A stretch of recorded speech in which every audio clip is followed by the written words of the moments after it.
general intention is to keep the curriculum up to date, to keep it relevant for pupils, to keep it scientifically and socially relevant, and also to keep it under control in terms of feasibility for all the actors within the education system, in order that by adding up different kind of curriculum changes, at the end we don't end up with an overcrowded curriculum, so that we control the amount of objectives which are present in the curriculum.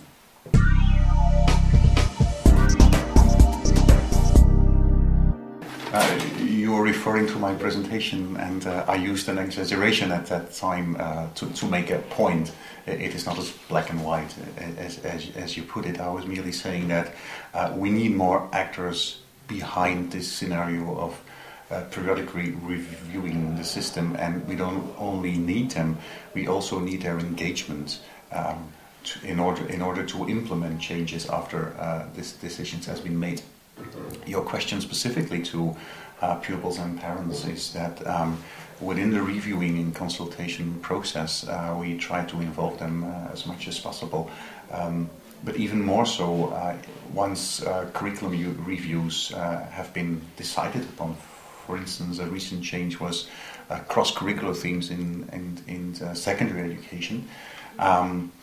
We try to establish a kind of intense communication through different media with pupils and with parents, and we are lucky to have a very strong communication medium within the Ministry of Education, which is a magazine called Klasse, which is freely every month sent to every teacher.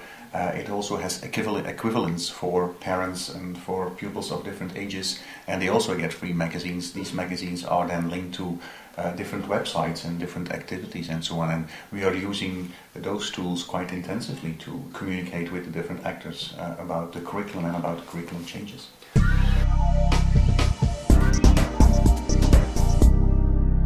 That's very black and white, actually.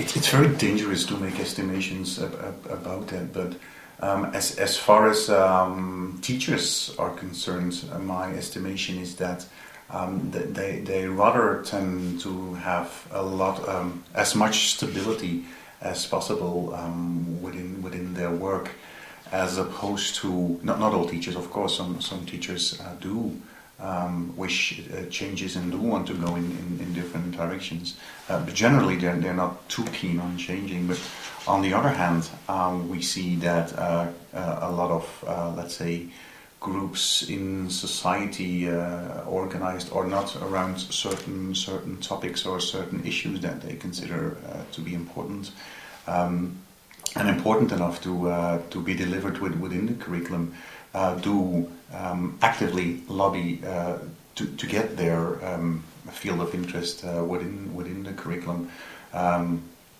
For instance, the labor market demands certain attitudes, demands certain competencies of pupils leaving education, and are at some points making strong claims towards education, to make a much more strict link between the curriculum of education and what the labor market is demanding. That's just as an example, but also as a confirmation of, yes, there are some groups within education field and within society who tend more stability, and there are some who want a more, let's say, dynamic approach towards curriculum revision.